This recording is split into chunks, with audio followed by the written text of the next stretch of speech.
الحمدللہ تمام تعریفیں اللہ کے لیے جو رحمان اور رحیم ہے۔ درود و سلام نازل ہو خاتمین علیہم الصلاۃ والسلام پر اور آپ کے آل و اصحاب پر۔ بزرگان دین، عزیز نوجوانوں، عفت مع پردہ نشی خواتین اور پیاری بچوں، السلام علیکم ورحمۃ اللہ وبرکاتہ۔ آج کی اس مختصر نشست میں ہم رسول اکرم صلی اللہ علیہ وسلم کی وہ حدیث مبارکہ کو سننے اور سنانے کی سعادت حاصل کریں گے جس میں اللہ کے نبی صلی اللہ علیہ وسلم فرماتے ہیں المکر والخدیعۃ فی النار، یعنی مکر و فریب کرنے والے اور دھوکہ دینے والے جہنمی ہیں۔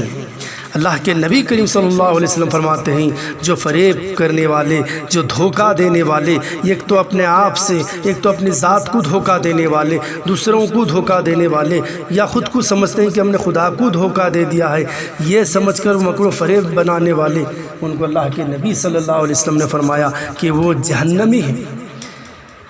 تو معلوم اس سے یہ ہوا کہ جو لوگ دھوکہ دیتے ہیں، مکر و فریب کرتے ہیں، تو اصل میں وہ خود سمجھ لے کہ یہی تمہارا مکر و فریب تمہیں جہنم تک لے جائے گا، ایسا جہنم میں لے جائے گا، اس وقت تمہاری کوئی عبادت تمہاری کام نہ آئے گی جب تک کہ تم توبہ نہ کر لو۔ دھوکہ اور مکر و فریب تو عام ہوتا ہوا گیا ہے۔ عزیزان محترم، خود کو ہم اپنے آپ کو بھی دھوکہ دیتے ہیں، اور کبھی ایسا ہوتا ہے کہ دوست دوست کے شکل میں آ کر دھوکہ دیتا ہے، بھائی بھائی کو دھوکہ دیتا ہے، کبھی دنیا کو حاصل کرنے کے لیے، کبھی جو ہے کوئی عہدہ پانے کے لیے، کبھی کوئی چیز کو حاصل کرنے کے لیے، یہ بھول جاتا ہے کہ یہی مکر و فریب اس سے جہنمی بنا سکتا ہے۔ کبھی دوست کی شکل میں آ کر دوست کو اس کی خیر خواہی کرنا، اسے سپورٹ کی بات کرنا، اسے جو ہے دل آزاری کرنے سے روکنا، پھر وہی جا کر اس کے دشمنوں میں سازشوں کو رچنا، یا اس کے چاہنے والوں کے پاس قریب میں جا کر اس کے خلاف میں سازش کو رچنا، پھر اس کے سامنے جیسے تھے ویسے ہونا،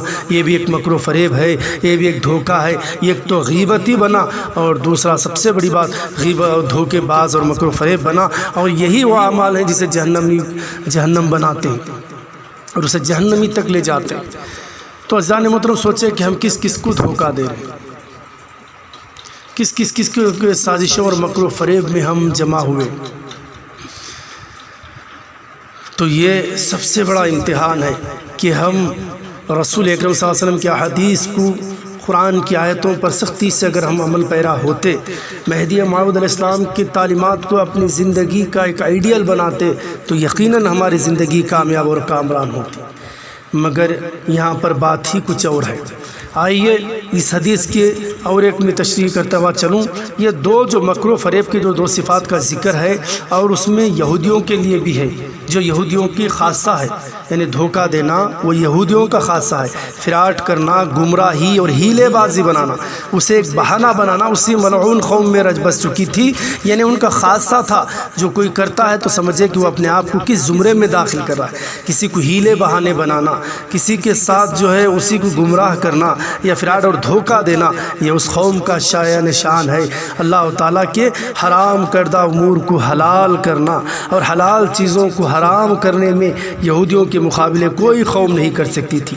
رسول اکرم صلی اللہ علیہ وسلم نے اپنی امت کو ان خبیث صفات سے اجتناب کرنے کا حکم دیا۔ چنانچہ حضرت ابو ہریرہ رضی اللہ عنہ سے مروی ہے، رسول اکرم صلی اللہ علیہ وسلم نے فرمایا تم یہودیوں کے نقش قدم پر مت چلنا، وہ چھوٹے چھوٹے بہانوں اور ہیلوں سے حرام افعال کو اپنے لیے جائز کر لیتے، اور قوم یہود نے اللہ کے دین کو بدل ڈالا۔ شیطان نے انہیں یہ ہیلا بتایا کہ حرام کاموں کے نام بدل کر ان کو حلال کر لو، صرف نام بدل دو، لوگ سمجھیں گے یہ حرام ہے۔ اگر نام ہی بدل جائے گا مگر چیز تو وہی رہے گی، لیکن نام بدل کر دھوکہ دینے کی ترغیب دی، حالانکہ حقیقت ناموں سے نہیں بدلتی۔ آپ رشوت کو تحفہ کہہ کر جائز نہیں کر سکتے، جیسا کہ رشوت کو تحفہ سمجھ کر دیتے ہیں مگر بدل نہیں سکتے، اسی طرح ربا، سود کو منافع کہہ کر حلال کرنا بھی کسی طرح سے جائز نہیں ہو سکتا۔ یہ شیطان کے حربے ہیں جو ہیلے بہانے بنا کر تمہیں مکر و فریب میں ڈال رہا ہے۔ آج کل نام نہاد مسلمان بھی یہودیوں کے نقش قدم پر چلتے ہوئے ہیلے بہانوں سے سود اور کرپشن کو مسلمانوں میں پھیلا رہے ہیں۔ رسول اکرم صلی اللہ علیہ وسلم نے اس بھیانک صورتحال سے پہلے ہی ہمیں باخبر کر دیا تھا۔ چنانچہ حضرت عبداللہ بن عباس سے روایت ہے، رسول اکرم صلی اللہ علیہ وسلم نے فرمایا تم ضرور ضرور پرانی امتوں کے راستے پر چلو گے، حتیٰ کہ اگر اس قوم کا کوئی شخص کسی بل میں داخل ہوگا تو تم بھی داخل ہوں گے۔ اگر ان قوموں کا کوئی شخص سڑک پر بے حیائی کرے گا تو تم بھی سڑک پر یہی کام کرو گے، یعنی ان کی اگر آئیڈیل اختیار کر لو گے، جو بے حیائی کے کام وہ کیا کرتے تھے تم بھی کرنے لگ جاؤ گے۔ اللہ رب العزت نے اسی دھوکے باز قوم کا ایک واقعہ ذکر فرمایا ہے۔ اس واقعے سے ہمیں سبق ملتا ہے، ہم کو برائی کا راستہ روکنا چاہیے، ظالم کے ہاتھ روکنا تمام مسلمانوں کا شرعی فریضہ ہے۔ ہم کو امر بالمعروف اور نہی عن المنکر کے فریضے کو ادائیگی میں پوری طرح سے ہم کو اس کے اختیار کرنی چاہیے۔ بہرحال بحر خلزوم کے کنارے ایک آبادی بستی کا نام بستی تھی۔ یہ واقعہ حضرت داؤد علیہ السلام کے دور کا ہے۔ آگے بیان کرتے ہیں حضرت عبداللہ بن عباس رضی اللہ تعالیٰ عنہ، اللہ تعالیٰ نے بنی اسرائیل کو جمعہ کے دن عبادت کرنے کا حکم دیا تھا۔ انہوں نے اپنی پرانی بری عادت کے تحت مخالفت خداوندی کرتے ہوئے جمعہ کے بجائے ہفتے کے دن کو عبادت شروع کر دی۔ پہلے تو اللہ کے حکم کی خلاف ورزی کی، اور قوم یہود ہفتے کے دن کو بابرکت اور عظمت والا سمجھتے تھے۔ اللہ تعالیٰ نے ان کی ہٹ دھرمی دیکھتے ہوئے ہفتے کے دن کو لازم قرار دے دیا، پھر بطور سزا اس ہفتے کے دن تمام قسم کے جائز کاروبار کو بھی منع فرمایا۔ پھر اس بستی میں رہنے والوں کے گزر بسر سمندری خوراک پر تھی، وہ مچھلی کا شکار کرتے تھے اور اسی کو کھاتے تھے۔ تمام دن یہ شکار جائز تھا، لیکن صرف ہفتے کو حرام قرار دے دیا گیا۔ اب اس قوم کا امتحان شروع ہو گیا۔ ہفتے کے دن مچھلیاں کثیر تعداد میں نظر آتی اور عام دنوں میں بالکل غائب ہو جاتی۔ جب یہ سلسلہ دراز ہو گیا تو اس قوم کا ایک شخص نے ہفتے کے دن شکار کرنے کا ہیلا سوچا۔ اس نے قوم والوں سے چھپ کر ہفتے کو ایک مچھلی پکڑی اور اس کو لمبی رسی سے باندھ دیا، کنارے پر کیل ٹھوک کر رسی کو اس کیل سے باندھ دیا، پھر دوبارہ بندھی ہوئی مچھلی سمندر میں پھینک دی۔ یعنی اس نے اپنے طور پر ہفتے کے مقدس دن کو شکار نہیں کیا اور اتوار کے دن آ کر رسی سے بندھی ہوئی مچھلی کو پکڑ کر گھر لے گیا اور پکا کر کھا لیا۔ آہستہ آہستہ تمام لوگوں کو اس ہیلے کی خبر مل گئی۔ انہوں نے بھی ایک دوسرے سے چوری چھپے اسی طرح ہفتے کو شکار کر کے اتوار کے دن پکڑ کر کھانا شروع کر دیا، جو کہ ہفتے کا دن عبادت کا دن تھا، اسی لیے کھلم کھلا اس شکار کو نہیں کیا جاتا تھا۔ زمانے دراز تک اس ہیلے اور بہانے کے ذریعے حرام کام کو حلال بنا کر مکر و فریب کے دھندے چلایا جا رہا تھا۔ جب لوگوں نے دیکھا اس ہیلے پر اللہ کی طرف سے کوئی پکڑ نہیں ہوئی تو انہوں نے ہفتے کے وہ تخصص والے دن کو پامال کرتے ہوئے علانیہ طور پر خبیث فعل کرنا شروع کر دیا۔ اب کھلم کھلا ہفتے کو شکار کیا جاتا تھا اور بازاروں میں کاروبار بھی کیا جانے لگا۔ تفسیر ابن کثیر میں اس بدبخت قوم نے یہ ہیلا اختیار کیا تھا کہ وہ لوگ سمندر کے کنارے بڑی بڑی نالیاں کھودنے لگے۔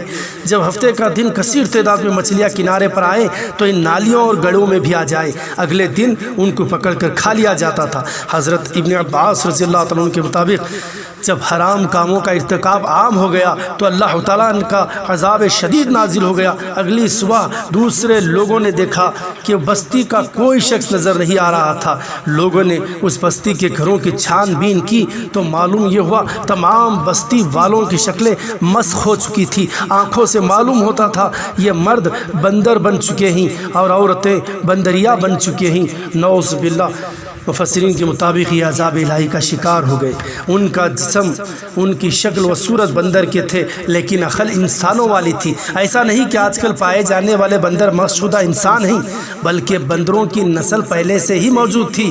بس یہ اللہ کا سخت ترین اور دل دہلانے والا عذاب شدید تھا۔ واقعی یہودی اور دھوکے بازوں کا یہی انجام ہونا چاہیے۔ تو عزیزان محترم، یہ تفسیر تھی جو میں نے آپ کے سامنے پیش کیا۔ تو معلوم کیا ہوا، اللہ کے حکم کردہ چیزوں کو مکر و فریب کے ذریعے، ہیلے بازی کے ذریعے سے وہ لوگ جو ہیں اللہ کی نافرمانی کی، جب حد سے تجاوز کرنے لگے، جب ساری کی ساری قوم اسی گناہ میں ملوث ہونے لگے تو اللہ کا عذاب ایسا ہوا کہ وہ انسانوں کی جگہ بندر بنا دیے گئے۔ یہ اللہ کا عذاب ہے۔ جو قوم مکر و فریب کرتی ہے، دھوکہ بازی کرتی ہے تو یقیناً وہ پکڑ میں آتی ہے، لیکن اللہ تعالیٰ وقت اس لیے دیتا ہے تاکہ انہیں توبہ نصیب ہو، اس لیے وقت دیتا ہے کہ اس سے رجوع ہو جائے، اللہ کے دربار میں آ جائے۔ لیکن اگر یہی سلسلہ چلتا رہا،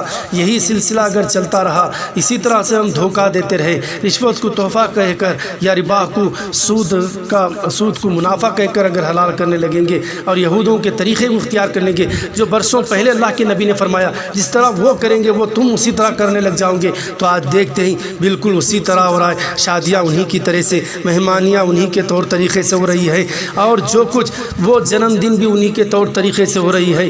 ہر طور و طریقے اگر ہم دیکھا جائے تو انہی کے بالکل عکس جو اللہ کے نبی کریم صلی اللہ علیہ وسلم نے حدیث فرمائی تھی بالکل اسی کے عین مطابق ہے۔ مگر یہ بات یاد رکھو، مکر و فریب کرنا، دھوکے بازی کرنا، یہ یہودیوں کی صفت ہے جو آج ہمارے مسلمانوں میں عام ہوتی ہوئی چلے جا رہی ہے۔ گھروں میں جائیدادوں کے لیے دھوکہ دینا، مکر و فریب کرنا، اس کے چیزوں کو زکوٰۃ نہ دینے کے لیے ہیلا بہانے کو تراشنا، صدقات و خیرات نہ دینے کے لیے ہیرے بہانے کو تراشنا، یہ سارے جو چیزیں ہیں جو مکر و فریب ہیں جو ہمیں جہنم تک لے جاتے ہیں۔ تو اسی لیے آج محبت اور اخوت ختم ہوتی ہوئی چلے جا رہی ہے۔ کسی انسان پر انسان کو بھروسہ اٹھ گیا، کیونکہ انسان پر بھروسہ کرتا ہے، وہی انسان اسے پیچھے کی طرف سے اسے ہیلے بہانے بنا کر اسے کمزور کر کے اسی کے عہدے کو حاصل کرنے کی کوشش کرتا ہے۔ اس کی یہی لالچ جو ہے ایک تو اسے جہنم بھی بنا رہی ہے، اور ایک تو یہودیوں کی صفت میں اسے متصف کرتا ہوا چاہ رہا ہے۔ پہلے سب سے پہلے ہمیں اپنے آپ کو سوچنا ہے کہ ہم مہدوی ہیں، اللہ کے فضل و کرم سے اللہ نے ہمیں مہدوی بنایا ہے، کتنا بڑا احسان و کرم ہے۔ لیکن اپنے آپ کو سمجھے کہ ہم کس مقام پر کھڑے ہوئے ہیں، آج ہم کیا کیا نہیں کریں اس دولت کو حاصل کرنے کے، نام نمود کو حاصل کرنے کے لیے، شہرت کو حاصل کرنے کے لیے، دوسرے کو برا اور نیچا دکھانے کے لیے کس حد تک آج ہم تجاوز کر رہے ہیں۔ اس بات کا ہمیں علم ہونا ضروری ہے، اس بات کو ہمیں سوچنا ہے۔ اگر ہمیں اللہ پر یقین کامل ہے، یہ دھوکے بازی اور مکر فریب سے ہم کو باز آ جانا چاہیے۔